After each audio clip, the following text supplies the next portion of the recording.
Welcome to AMP. My name's Richard Conway, and this is the platform for age group multisport athletes to showcase their journeys.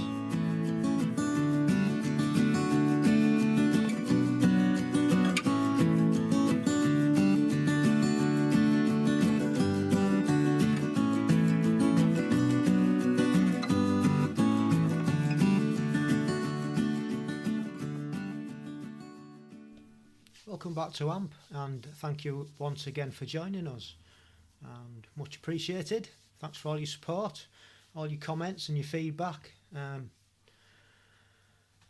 So we're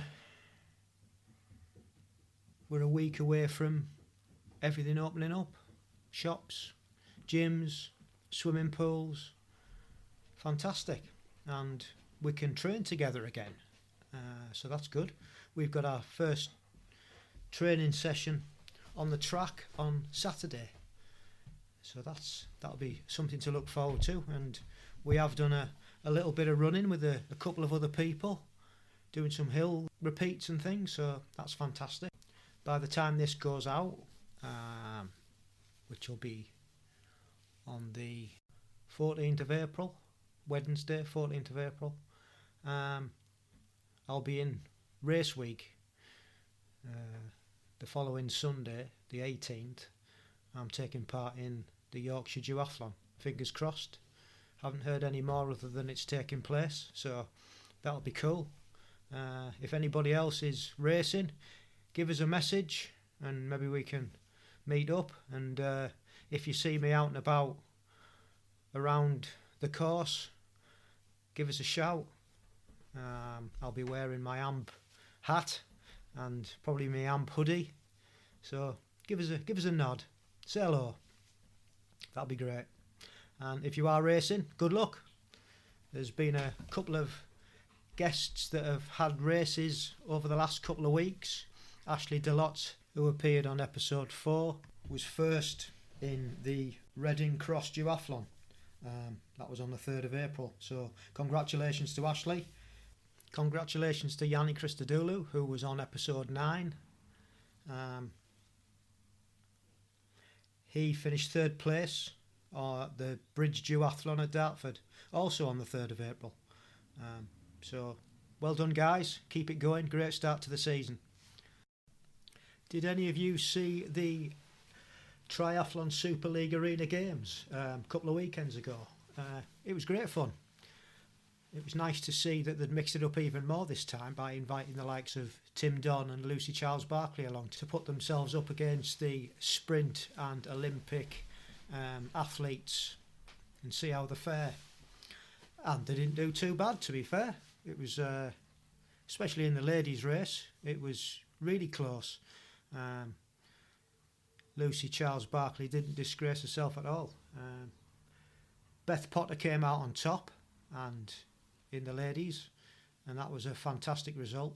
And then a week later, lo and behold, she went and broke the road 5k world record with a time of 14:14, I believe.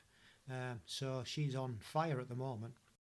In the men's, it was all down to the last round, and Martin van Riel came out on top, and he was only a last minute fixture, getting an invite at the close of play, I think, because somebody had dropped out. So fantastic result for him. And young Alex Yee came 3rd, which was another great achievement. So well done, guys. It was really, really enjoyable to watch, and can't wait for Rotterdam to come round. Also been watching a load of cycling. Too many races to talk about, really, with the one-day classics on and the week-long tours. But I've got to give a mention to the Ineos boys, who came 1, 2 and 3 at the Tour of the Basque Country, and it was a fantastic performance, with Adam Yates being the victor overall. So yeah, it was fabulous.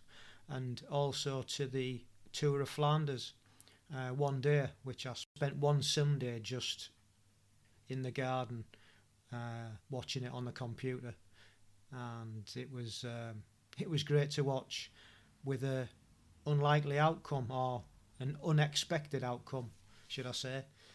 with neither Van der Poel nor Van Aert nor Alaphilippe winning. So that was good. That was really good to watch. If you're not into your cycling, I'd give it a watch. You can find it on Eurosport or the GCN app, Global Cycling Network app. You can download those. I think it's a nominal fee, but really worth getting and watching. Shows you how the pros go on. So yeah, it's been quite a fun-filled few weeks since the last podcast, and I hope you're going to enjoy the two guests that we have on our show today. Firstly, we have the Blue Triathlete, which is Stuart Mackay, and he goes in to explain why he's called the Blue Triathlete, and he tells us his journey from being a swimmer growing up as a kid, and how he got into multisport and then represented his country, GB, using his strengths, which for him it was swimming and biking. So that'll be coming up shortly. But firstly, I had a message over Instagram from Dr. Pippa Jayne, and Pippa is a psychiatrist for the NHS, and she wanted to come on and talk about effects of various psychological problems in athletes, mainly triathletes.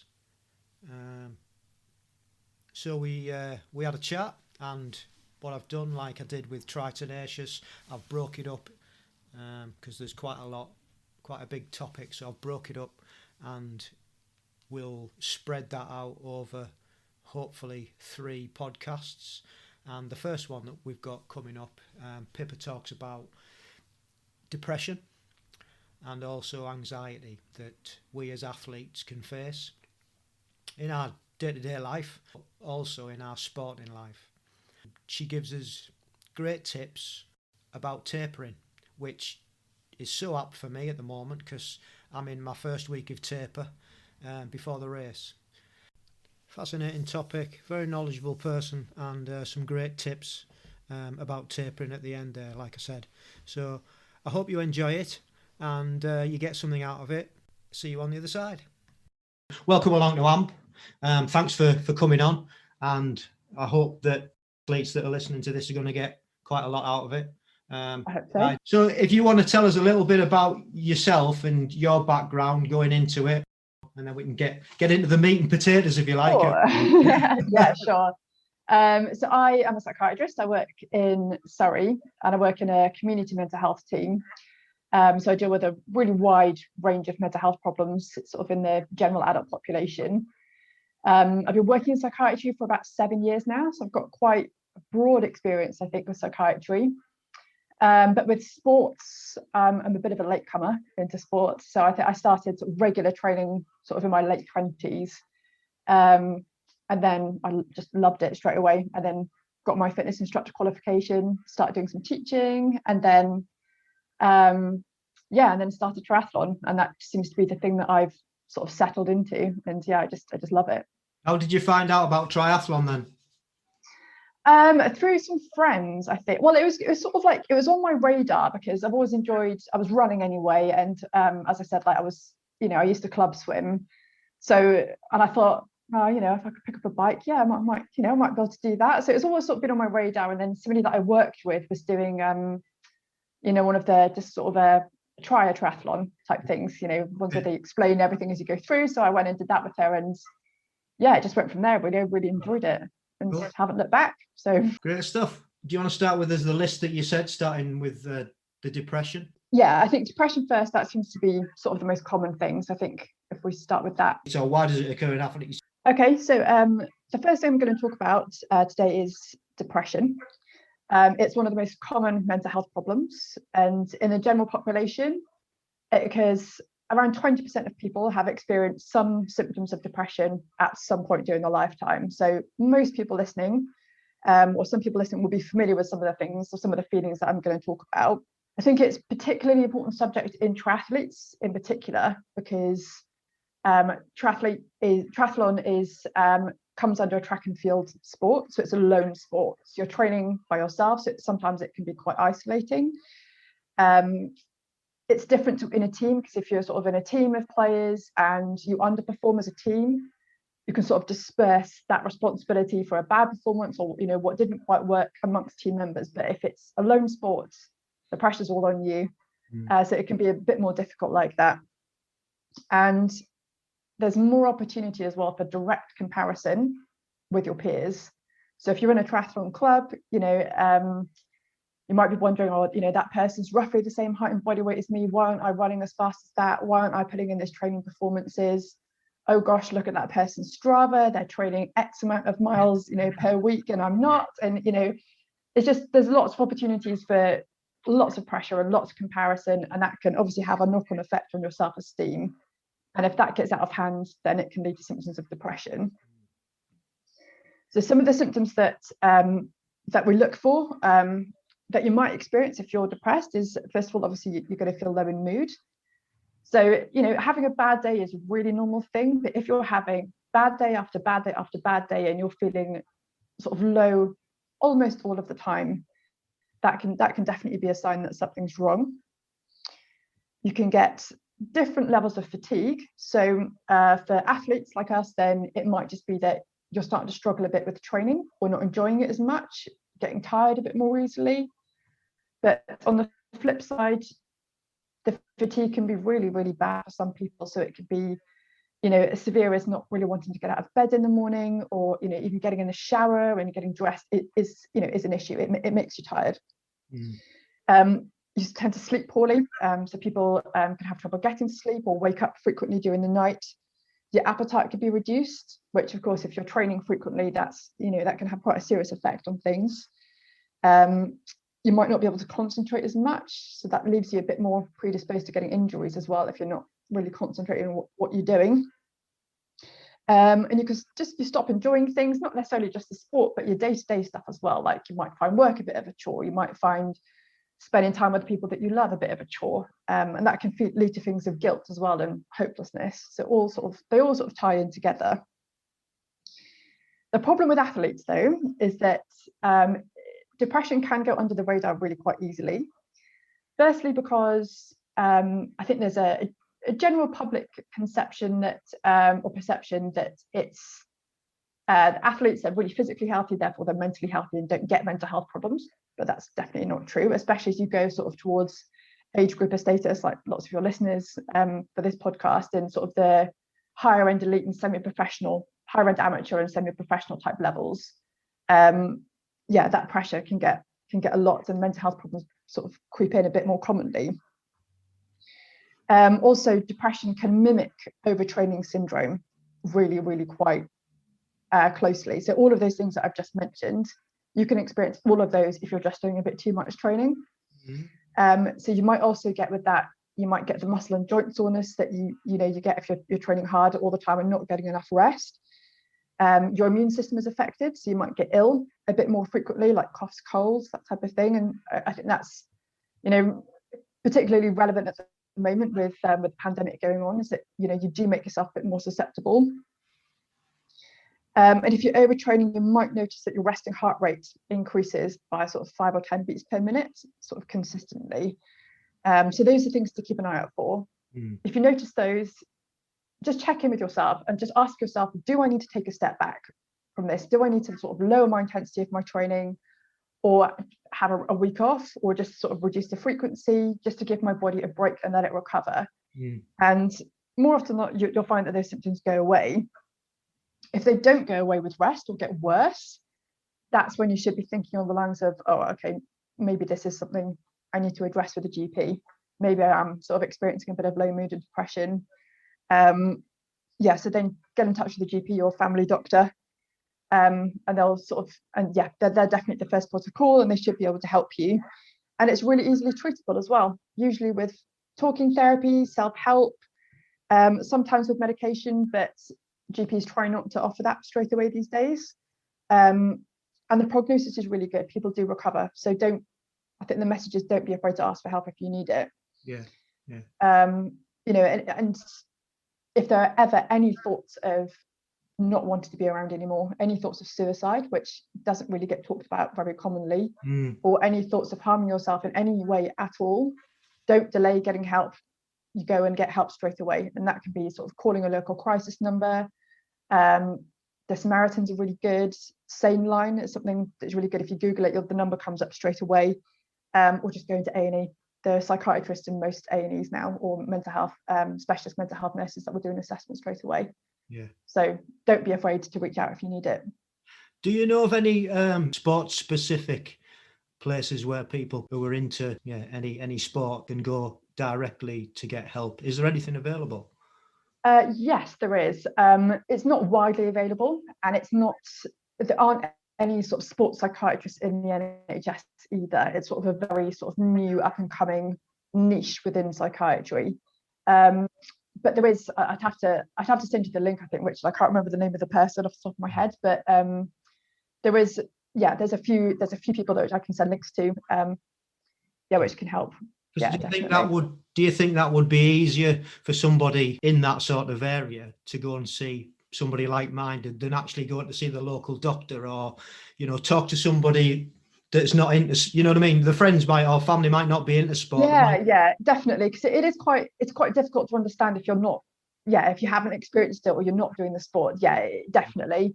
But I do think it's still important to get the GP involved, because they are the avenue into lots of other things, and lots of other help, basically. So if you didn't recover like you were hoping to, or things got worse for you, then they're the ones that can refer on to different specialist teams. So it's really important to let the GP know and have that conversation with them anyway. But do tell them if you're getting help elsewhere. So how does anxiety differ to depression? So that's a really good question. And quite often, more often than not, psychiatrists will not diagnose anxiety or depression as separate entities, because they just so commonly occur together. I don't think I haven't met a patient for ages who's just been depressed or just been anxious. That they just, they're comorbid. They occur together more often than not. But you can get something called generalized anxiety, which is more sort of, the anxiety symptoms are much more prominent than the low mood, and they stop you from doing your day-to-day things.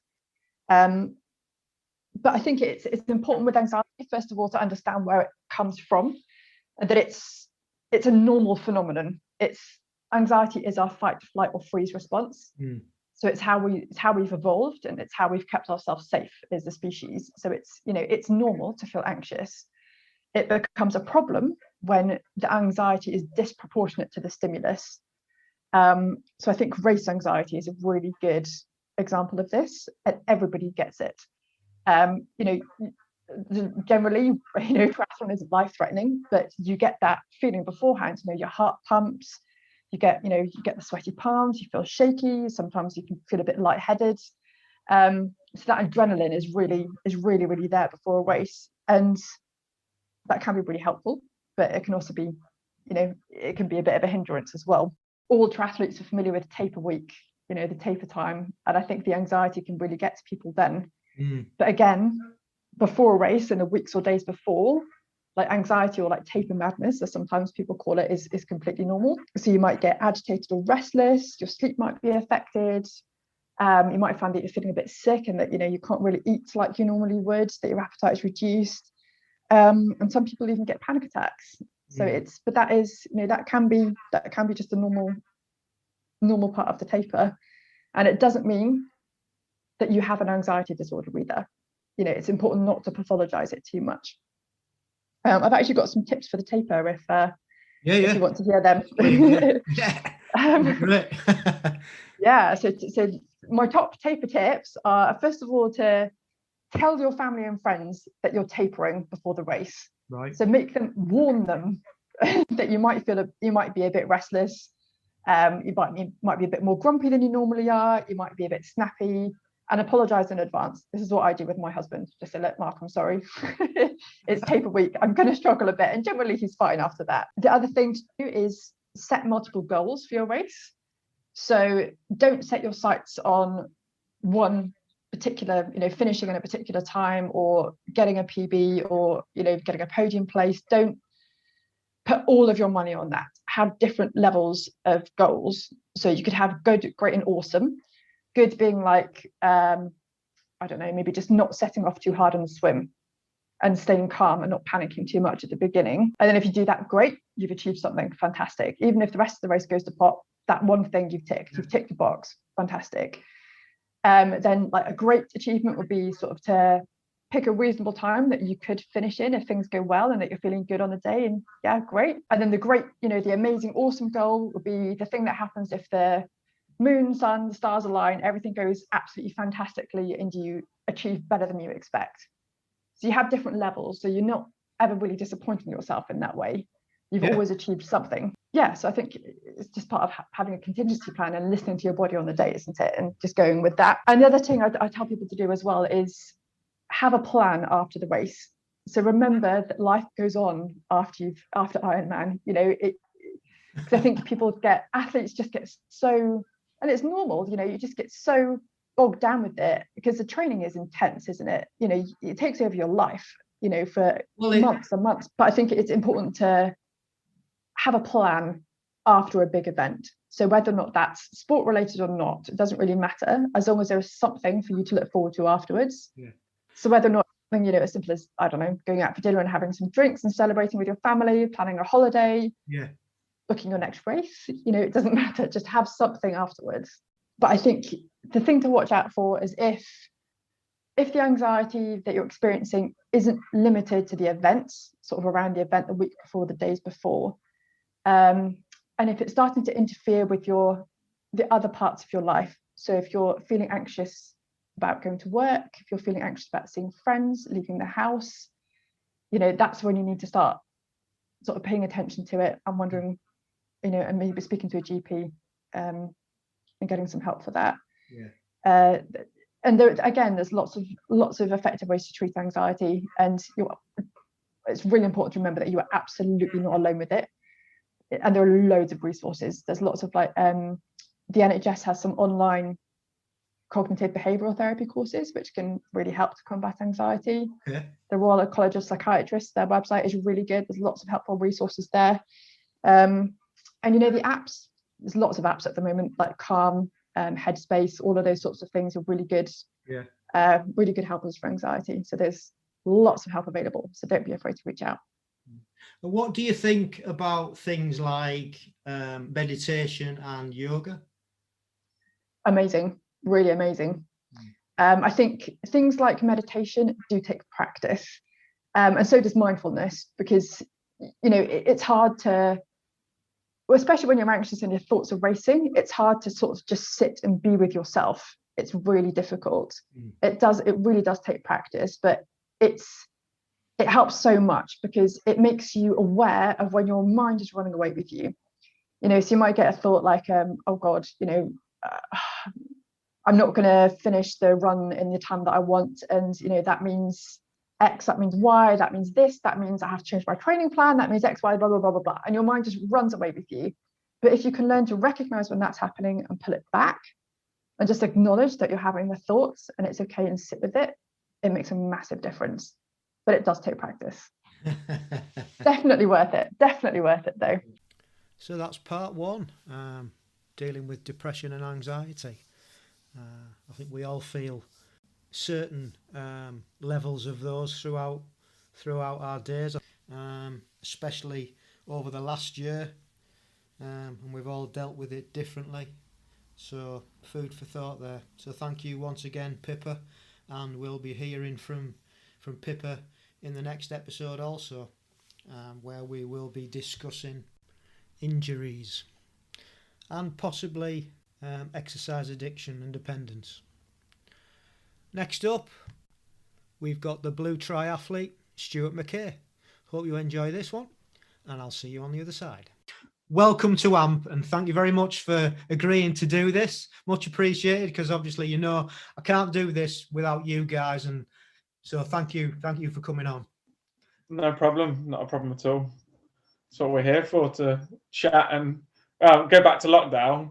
Yeah, lockdown. Make the time go a little bit quicker by having something interesting to do. Yeah. So what is it you do for a living? It's for an insurance company, but I do knowledge management. So the week of, stay home if you've got a cough, I had a cough and I stayed home. And other than getting a monitor and a chair and some like assisting on a project of sending out letters, I haven't actually been to work in over a year now. Right. And I think I enjoy it. Yeah. You've come accustomed. Get up. Yeah. And get up, do some training, go out at lunch in the sunshine for as long as I need to be, come back to work, and then train in the evening if I want to. Yeah. It's been quite good. You can tell us a little bit about growing up and what you did sporting wise, up to how you got into multisport, I guess. But yeah, I suppose as a kid, always on a bike, and then like 7 years old, my dad got me into swimming. I mean, I'd been doing it obviously in a pool, like as dads and take their kids swimming. Me and my brother took swimming. My brother's a bit older than me, so he got into the pool sooner. I kind of followed him, and then because I was like the youngest, I was just chucked in with this small swimming club in a 20-meter pool, and I was just constantly having to keep up, but I just kind of got on with it, and then worked up to kind of a bigger club, and I ended up getting some county races, like long distance in the pool, like 400, 800, 1500, and plenty of podiums, but mostly at county level. But yeah, Midland District. So I was quite good at swimming. Yeah. And then I sort of, on the bike, got a mountain bike, broke some bikes, just did loads of mountain biking as a kid, just mostly wheeling around the street and getting muddy and annoying my mum with the wash. But yeah, I ended up about 15, broke my arm, and the same arm dislocated the shoulder. And because I had pins put in, it sort of basically put a bit of a stop on swimming for a bit. But then I was still good. I ended up getting into open water. At the time, the only triathlete multisport I kind of got exposed to was when they were training in the same lake in a wetsuit, and I was there like skinniest kid ever in trunks and freezing, properly freezing, because it was always a horrible car journey home, and they were in there with fins on, and they were the only ones that triathlete wise that were good swimmers. Yeah. So that was my exposure at an early age to sort of triathlon, seeing what they did, and they got to keep warm, so I was a bit jealous, to be honest. How did you transform from pool to open water then? How did that come about? There was a guy who, I think he's been on like Britain's Strongman stuff. He always liked doing it, and he was in our swimming club just doing swimming, and he just said, yeah, come and try it out. I mean, my brother was a bit older and a bit better than me at swimming because he hadn't had the injury problem, but he was kind of like the drive in, and I just kind of followed. Right. And he got into it. I got into it. There wasn't really any age groups or anything, so it was just like an open category, like 15 to 18. And I think there were some masters and stuff, but it was like big age groups, not like 5-year age groups. So I was lumped in with my brother and all these people that, I think there was a couple that went to the Olympics in that same category, and I was there like middle of the pack. I think there was like a youth series that I got out first, but I didn't win the race because they drafted off your feet, which is a bit annoying because I couldn't sprint. I was never a sprinter, and I suppose that's kind of been a reason for getting into endurance sports. Sure. But yeah, I did like 5-kilometer races, did something I think I attempted a 10K race in a river in France, and I got to 7K and basically ran out of energy. Right.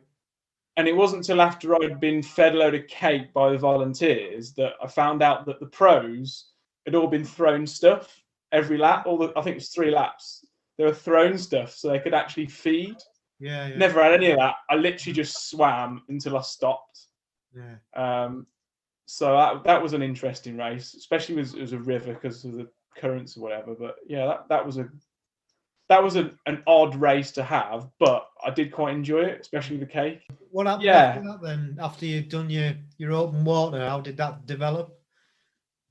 It didn't, I suppose. About 17, I got into cars and, well, tried to get girls to like me, I suppose, and then basically stopped. Went to uni. I did join the swim club. I think I did more races than I did training sessions. And obviously, because everyone got ill at uni, I was there, probably with freshers flu. Slept on the way there, and it was Coventry to is it Ponds Forge pool there, and I'd slept all that morning, did my race, and then slept. I just slept on poolside. I was ill the whole weekend. I probably did a really good time, but I don't know what the result was. But 1,500 meters, as someone who was kind of fat and unfit, it was okay. I had a good time drinking and eating and. Well, that's what university's all about, isn't it? It's about the social side, really. Yeah. But then I did join the Water Sports Society, and around that time, I'd been started to pick up kite surfing, so I did some wakeboarding with them. Yeah. That was tough, but it was absolutely amazing. Like, drive 3 hours to the beach, smash your body into complete annihilation with DOMs for like a whole week, and then kind of 3 hours back. It was a good time doing that, and I sort of stopped drinking a bit because I was more bothered about getting up early and driving everywhere. So that was kind of how I ended uni. It's completely different to how I started it. Yeah. Interesting. And then I think it was. I think I'd started mountain biking again at that point as well. I think I ended up upgrading a couple of bikes. I bought a road bike. And I did do a time trial because I was kind of encouraged to do that. I don't think it was a very good time, 10 miler, but on a road bike, probably still did 20 mile an hour because mountain biking's tough. Yeah. The kite surfing was tough. And I suppose I was sort of average, a beginner fitness. So I did a reasonably good job then. And then I suppose it then went backwards again. Because I met someone and wanted to buy a house at that time, sold all my kit, and literally got rid of all the sports stuff. But that didn't stick. We got divorced. Yeah. And 2014, I was just there like a new man, bachelor, whatever. So I went and bought all the kite surfing kit, a silly car, and I bought a road bike. And that was interesting. That was interesting in your email. You put silly car. So what was the silly car? 3-litre BMW. Right. Did not drive. Well, I tried to drive efficiently, but it was not cheap to run that car. No. That I think I only kept it for a year because I needed something to go. Because it was then that was the turning point in getting fit and staying fit and like being me. Rather than selling my kit, I was a sporty person. Yeah. I needed to find someone that suited that, and I mean, obviously, I had loads of dates and whatever. But yeah, that was my goal. Was just like do some sport, get fit, enjoy myself. But yeah, I did start swimming again as well because the pool it's gone now, but the pool at work was a 16-meter pool, so I got in. They were like, well, you're really quick. And I was just untrained again. But you don't lose it. No. When you're a swimmer and you start it again, you don't lose it. And I'm praying that is the case this year because I haven't trained for a year. I do believe that anybody with the technical ability that you've obviously got, having swam from 7-year-old or whatever, you'll still have that. That's always going to be there. And then the fitness will just come back probably quicker than the likes of me who haven't got that technical ability because only learned to swim, you know, when I started doing multisport. So, you know what I mean? So I think you'll be all right. I think you'll probably find that, yeah, your fitness will come back quite quickly, and your technical ability will see you probably head and shoulders above everybody else anyway. I hope it comes back quickly, because it's only it's Training Peaks keeps telling me the amount of weeks left, and I'm just praying for it to be enough time. Yeah. Well, it is what it is, and you know the thing is, everybody's in the same boat. Well, most people. All right, you're going to get the odd exception where they've got their own swimming pool and they haven't missed a day, but you know, most of us we're in the same boat. We haven't been able to swim, have we? So it is what it everyone's going to be Uber bikers in a straight line, but can't go around corners. Yeah. And the runners will still be as strong as ever. Absolutely. Which is, probably stronger because they've probably spent more time running. Yeah. And there'll be a load of people that don't realise how quick they are at stuff, and find out their brakes need to be good. It'll certainly be interesting, won't it? Yeah, definitely. But yeah, I mean that was like a turning point for like getting fit. But then I was drawn by this charity that I think a friend, well, actually a couple of, in fact, my current girlfriend knows someone who died from the sudden death disorder, where you're a young fit person by doing the sport. I think it was a few famous footballers and rugby players that had suffered it, where they just suddenly die. Yeah. So I went for a free test for that just to be sure. Yeah. But while I didn't have that problem, I found out I got a leaky heart valve. Right. I bet you were really glad you went and did the test. Yeah, and I mean, it was kind of like a good turning point to say, look, I need to be fit and I need to be healthy. So it was kind of another driver to like stay healthy. Yeah. And that was kind of, a good point, I suppose. But also another bad point happened because I smashed my knee into a wall. So I was on crutches for a bit. Yeah.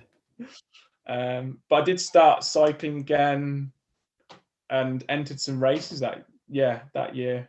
What races were those then? So I did a 100k ride, like bike charity ride. That bike races? No, it was a sportive that. Right. But it was still a challenge. Yeah. Did my first park run. Right. But I did turn up late to that, so I kind of messed up the start, but I still did around 24 minutes. That's good. And that was kind of my first real attempt at a race, like as running, because I'd never done any running stuff. And then I did a 10k, and that included hiding a bush and jumping out on a friend, and that was like sub 50 minute, like a good time, especially compared to where I am now. And then I did an aquathon, like in the winter. I did the fastest swim, and then I sat down and dried between my toes, put some socks on, like wasted all that time in transition, and then I ran reasonably okay 5k. But the second fastest swimmer was the guy who won it. So he was turning up thinking, I'm going to win the run, win the bike, win the swim, and win the race. And I made friends with him. It was quite kind of ended up seeing him at a load of other races. So it was kind of made a friend, got some tips, changed to talcum powder and no socks. Yeah. I ended up doing the next year I did an aquathon race series, and that was good fun because it got me into running regularly. I got to show off my swimming a bit, which was good. But yeah, I ended up like entering, I think it was the Redditch Super Sprint one, and that was the first race, multisport, I ever kind of won. Right. Only a 200 meter swim, and I think it was only a 2.5k run. So I just literally just went flat out. Yeah. And the pictures of me in the run, I looked terrible. But yeah, that was good fun. Yeah, cool. That's good.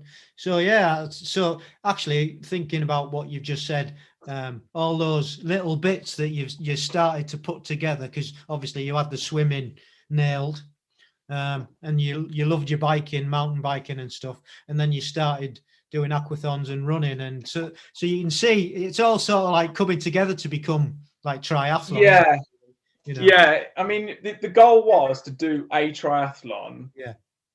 At some point when I got fit, and I wasn't expecting to do what I've done. Yeah.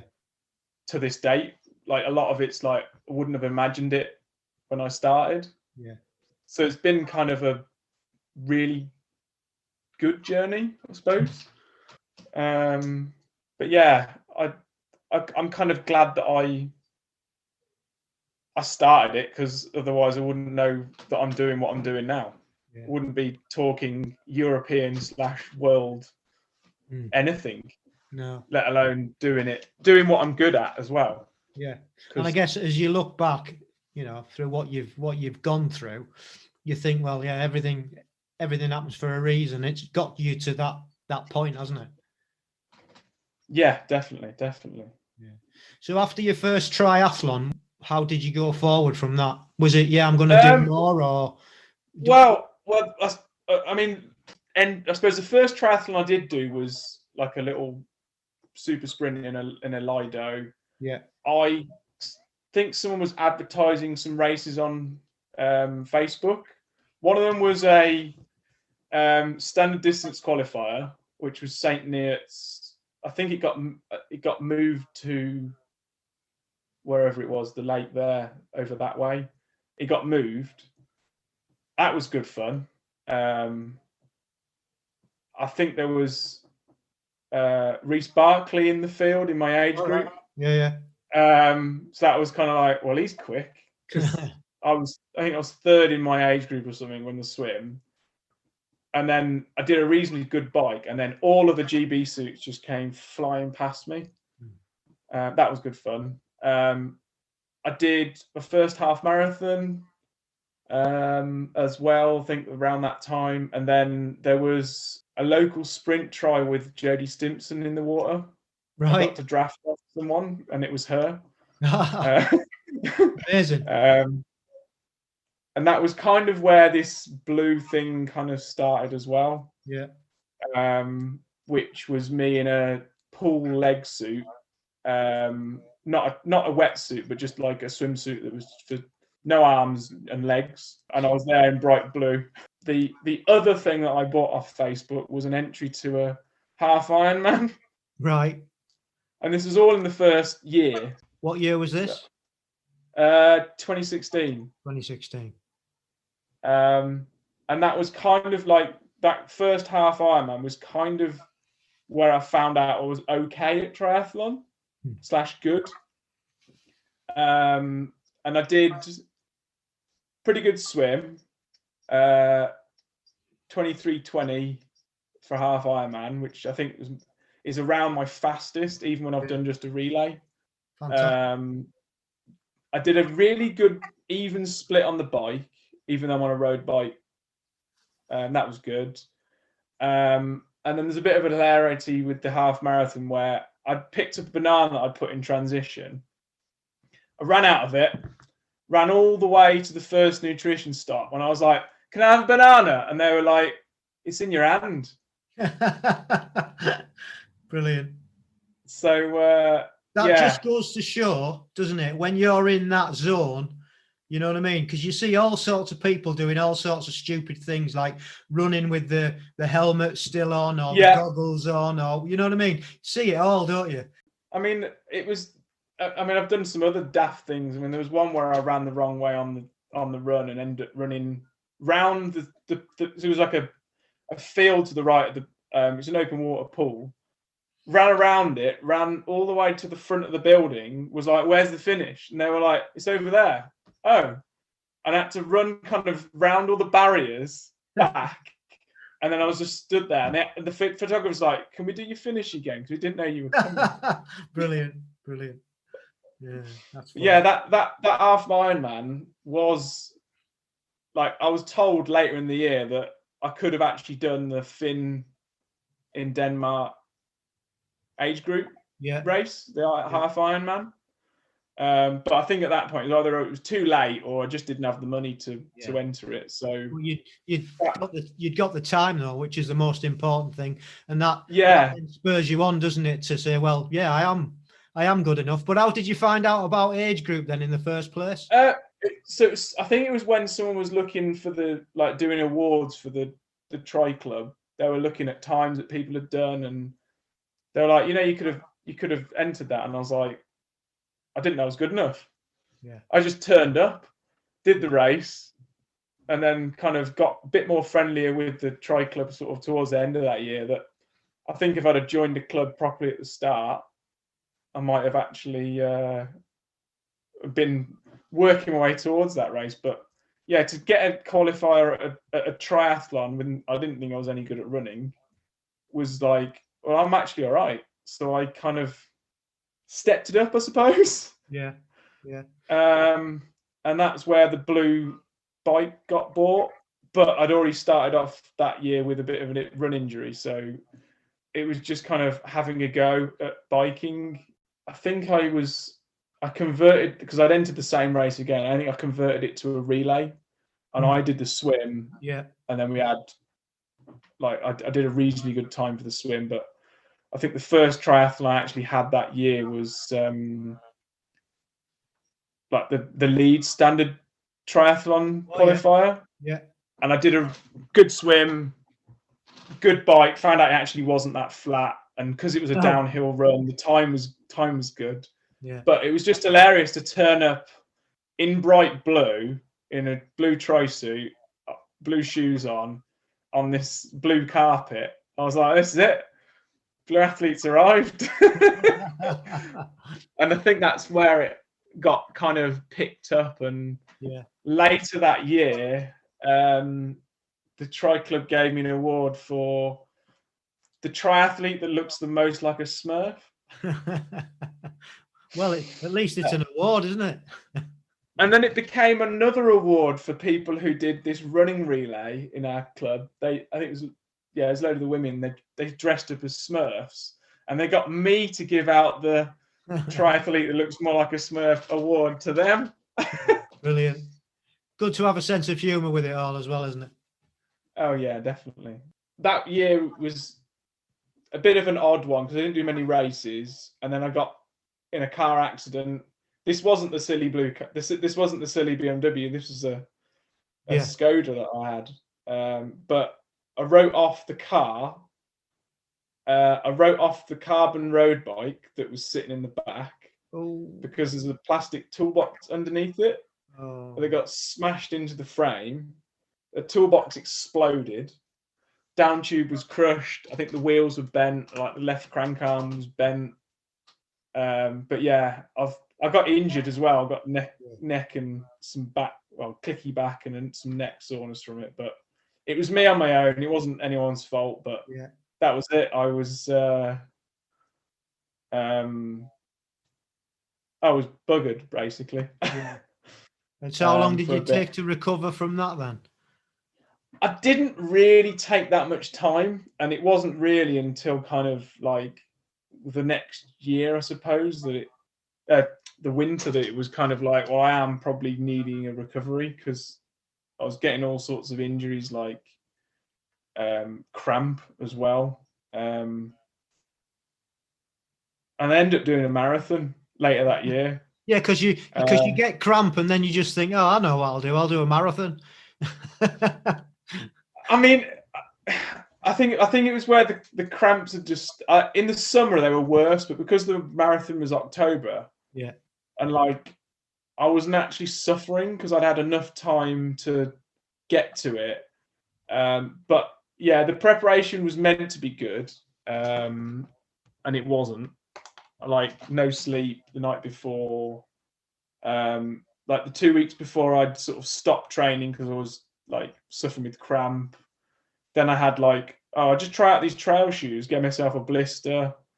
The girlfriend or someone I was seeing at the time had gone to see another guy that night.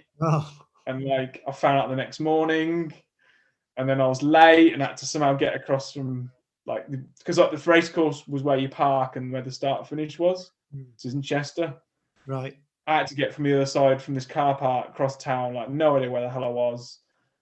Just like got there and ran a like absolutely stonking, perfectly paced, like even pace throughout, and like that was it. I was like, I can run. It was. I've done a marathon. I can run.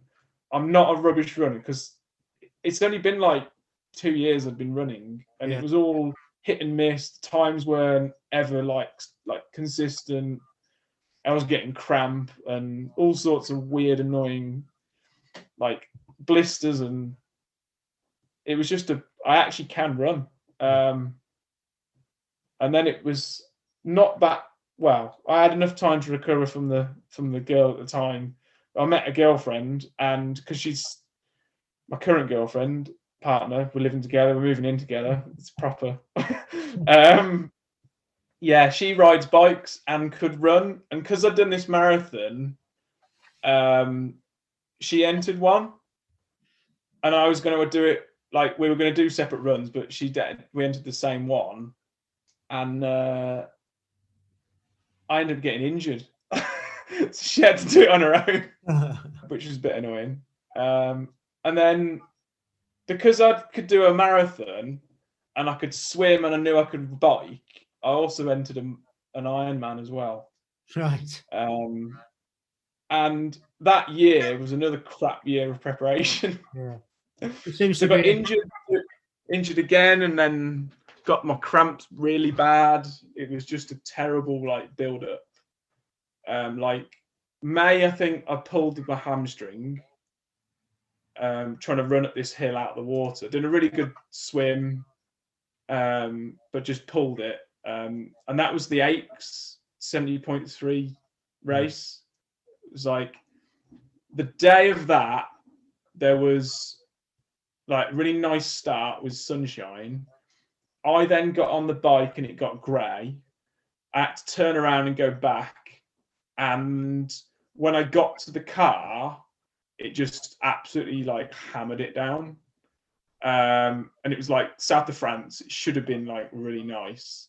And then like I feel for everyone, like the racers, like the marshals, because they had to get round the bike course, which it was a technical course, and then run around the city.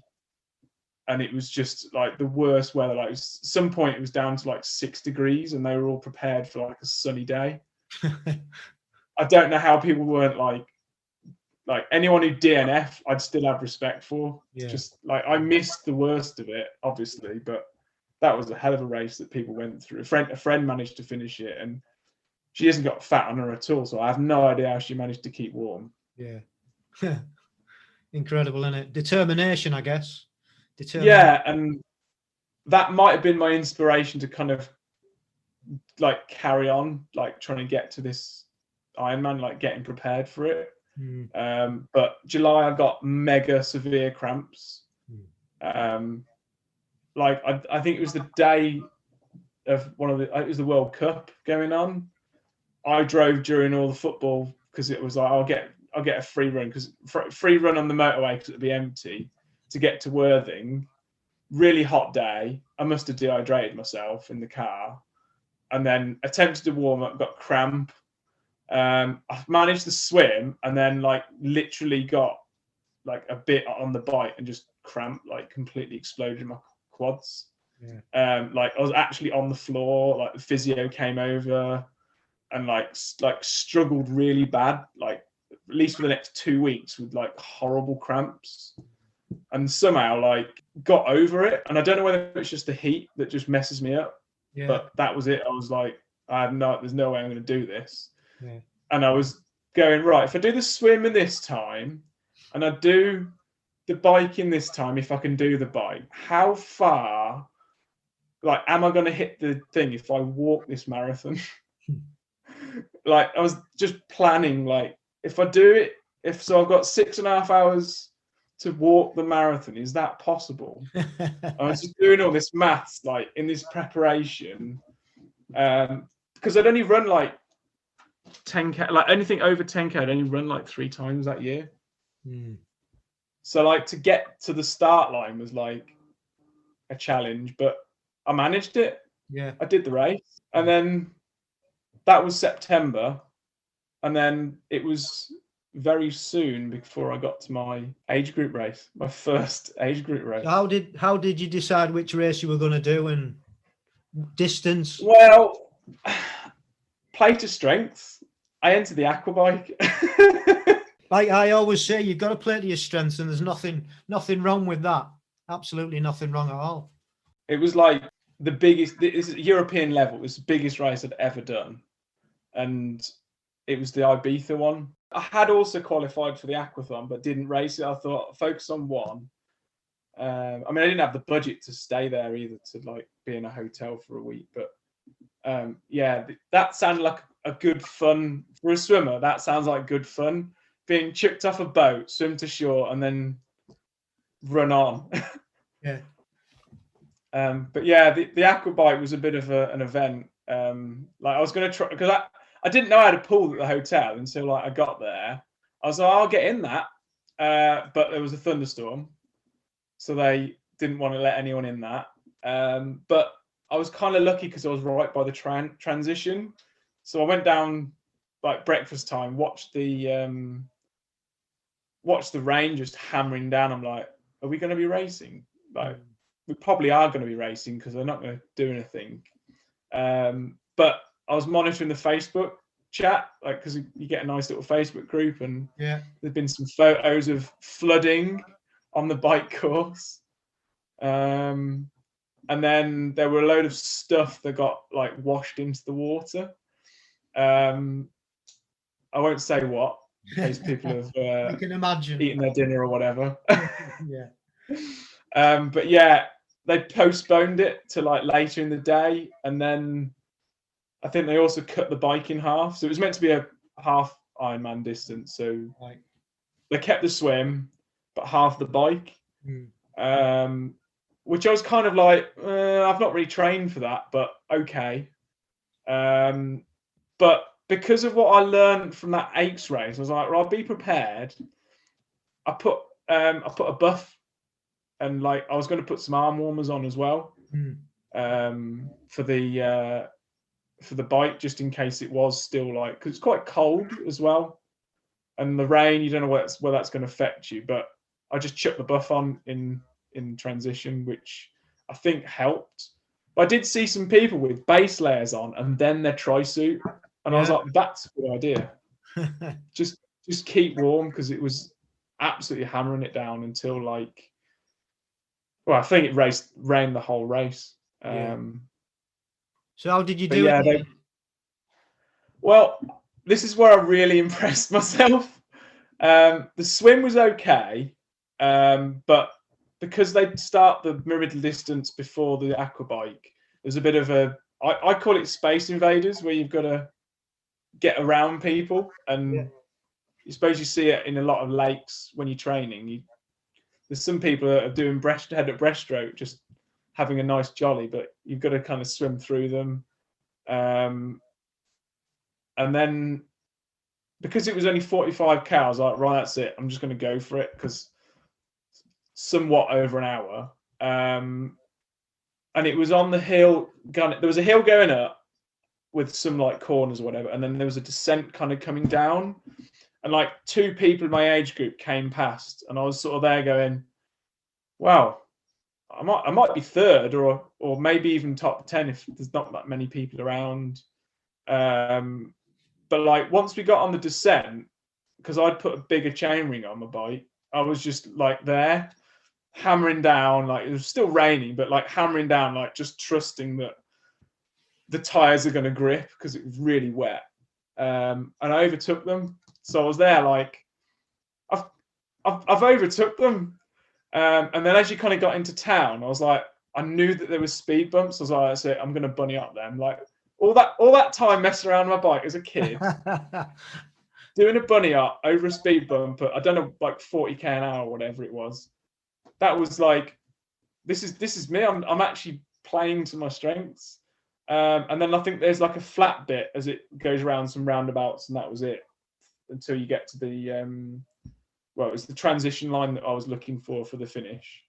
But there was this guy in the 40-45 age group that literally was like gone at every roundabout, and I'd just sort of catch him up, and we were playing like wacky races.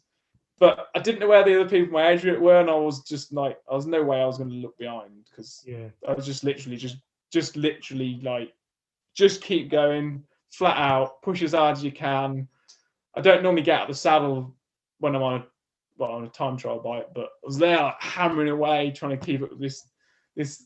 I say older guy. I'm not that far off that now, actually. I mean, I was in the 25, 29 at the time, so he's definitely my senior, but he was strong. He was very strong. But yeah, I ended up coming second in my age group.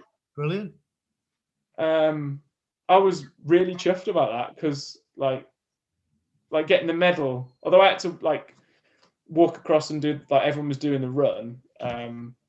When I actually got the medal at the like medal giving ceremony, that was like I felt like a celebrity. It was really good, actually.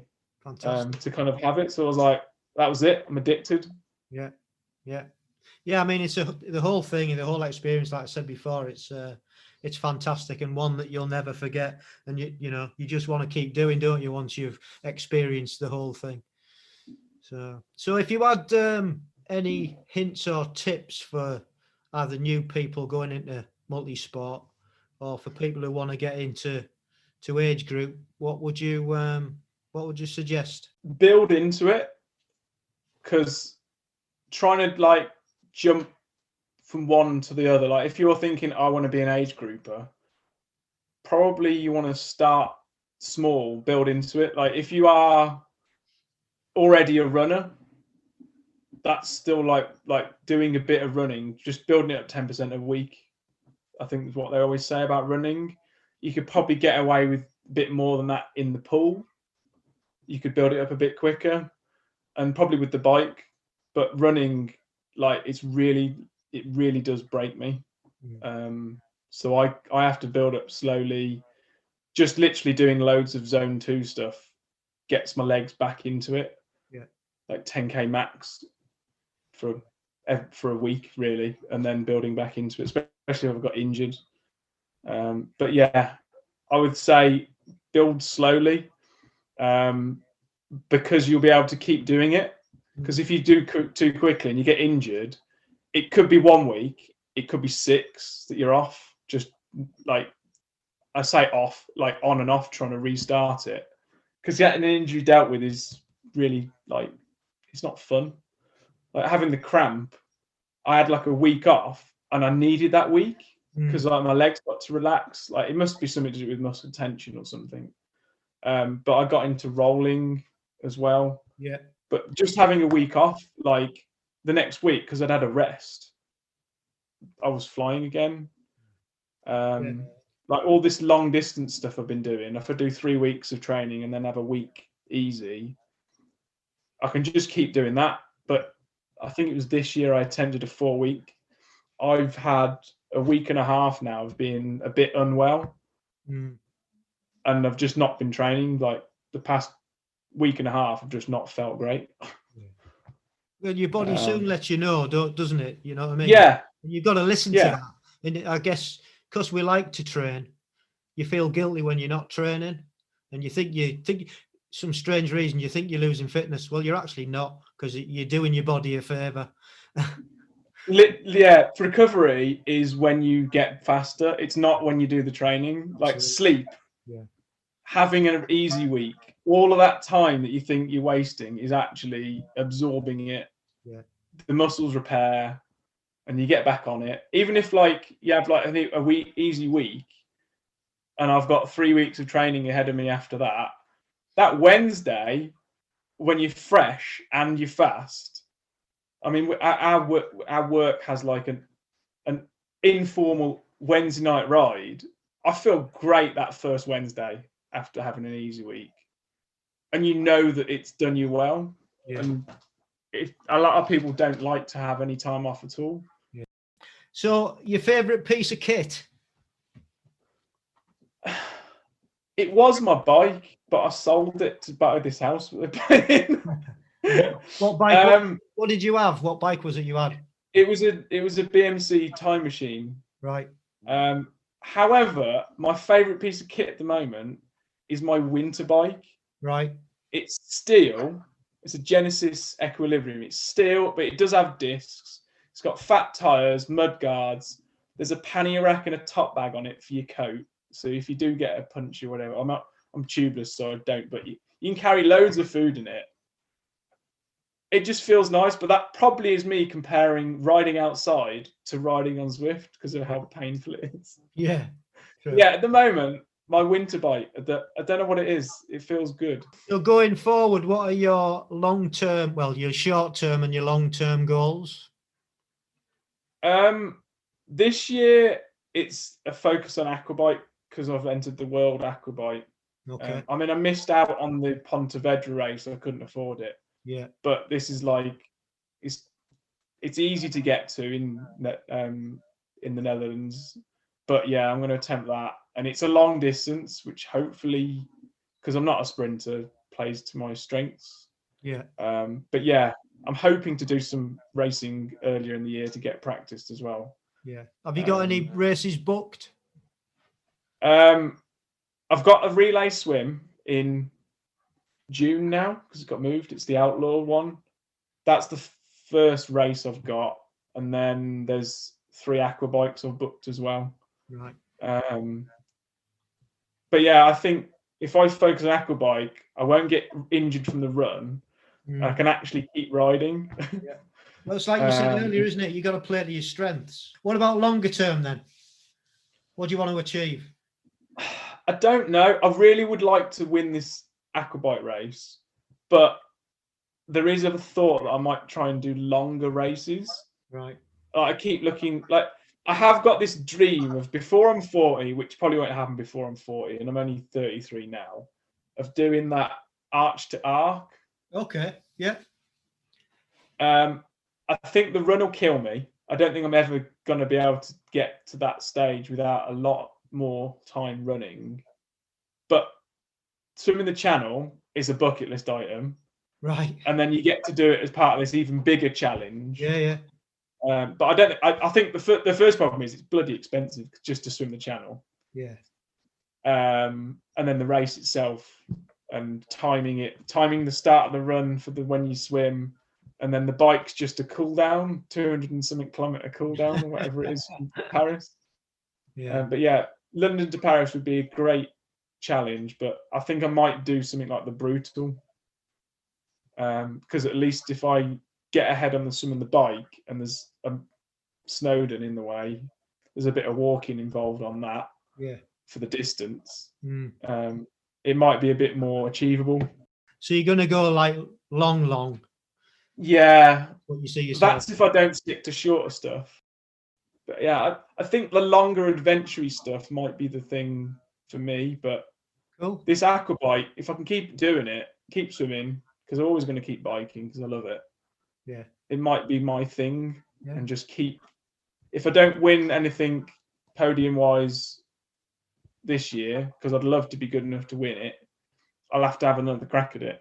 Yeah. But yeah, winning a world championship, probably the primary thing, and maybe some adventure stuff if I'm not good enough. Excellent. Well, good luck with it all. I think that's a great place to finish. Thank you very much. Thanks for this. This is awesome. Yeah, it's a pleasure. Lovely to meet you. Take care. Take care. Cheers, Stuart. Bye. Thank you. Bye. Bye. Right, that's the end of episode 26. I hope you enjoyed Stuart's story. And if you want to follow Stuart, you can find him on Instagram at Blue Triathlete. And as I say to all the age groupers that have been on the show, I'll be watching them, see how they're getting on, and keeping in touch over multimedia, usually Instagram. That seems to be where it's easier to keep in touch. So good luck with everything that you do, Stuart, in the future. And a big thank you to Dr. Pippa. Much appreciated for coming on, and thank you for reaching out. And we'll look forward to speaking about injuries and dealing with injuries and tips for coping with injuries, and also exercise addiction and dependence in the next part on the next episode. So once again, a big thank you. And finally, a big thank you to you guys for listening. Would really appreciate it if you went over to Apple Podcast, even if you don't listen to it on that platform. If you headed over there and left us a review and a big thumbs up, because that helps us lift our profile, and we'll be able to reach out to more like-minded people. So once again, big thank you. And if you want to get in touch, you can drop us an email at agegroupmultisportpodcast@gmail.com. And if you're an age grouper and you want to come on, please get in touch. You can just message us on Instagram if you want to come on and share your story. That would be fantastic. You can also follow us on Instagram at amp_1967. You can follow us on Facebook at ampgb, Twitter at Agegroup Multisport Podcast, and YouTube ampgb. So yeah, that's it for another episode. Just remember, stay safe, keep training, and love the process.